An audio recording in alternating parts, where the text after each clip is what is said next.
Joseph was brought down to Egypt. Potiphar, an officer of Pharaoh's, the captain of the guard, an Egyptian, bought him from the hand of the Ishmaelites that had brought him down there. Yahweh was with Joseph, and he was a prosperous man. He was in the house of his master, the Egyptian. His master saw that Yahweh was with him, and that Yahweh made all that he did prosper in his hand. Joseph found favor in his sight. He ministered to him, and he made him overseer over his house, and all that he had he put into his hand. It happened from the time that he made him overseer in his house, and over all that he had, that Yahweh blessed the Egyptian's house for Joseph's sake. And the blessing of Yahweh was on all that he had in the house and in the field. He left all that he had in Joseph's hand.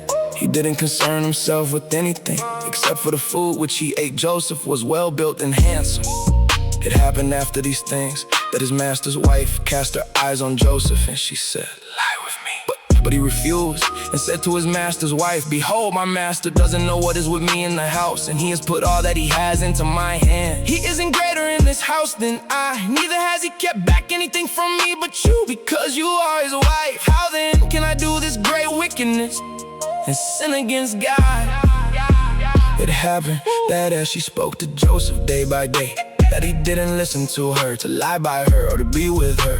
It happened about this time that he went into the house to do his work, and there were none of the men of the house inside. She caught him by his garment, saying, "Lie with me." He left his garment in her hand and ran outside. It happened when she saw that he had left his garment in her hand and had run outside. And she called to the men of her house and spoke to them, saying, "Behold, he has brought in a Hebrew to us to mock us. He came into me to lie with me, and I cried with a loud voice." It happened when he heard that I lifted up my voice and cried, that he left his garment by me and ran outside. She laid up his garment by her until his master came home. She spoke to him according to these words, saying, "The Hebrew servant whom you have brought to us came into me to mock me."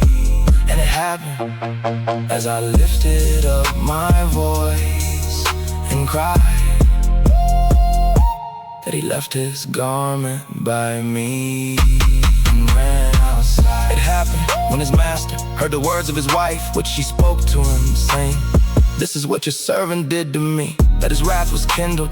Joseph's master took him and put him into the prison, the place where the king's prisoners were bound, and he was there in the custody. But Yahweh was with Joseph and showed kindness to him and gave him favor in the sight of the keeper of the prison. The keeper of the prison committed to Joseph's hand all the prisoners who were in the prison. Whatever they did there, he was the doer of it. The keeper of the prison didn't look after anything that was under his hand, 'cause Yahweh was with him, and that which he did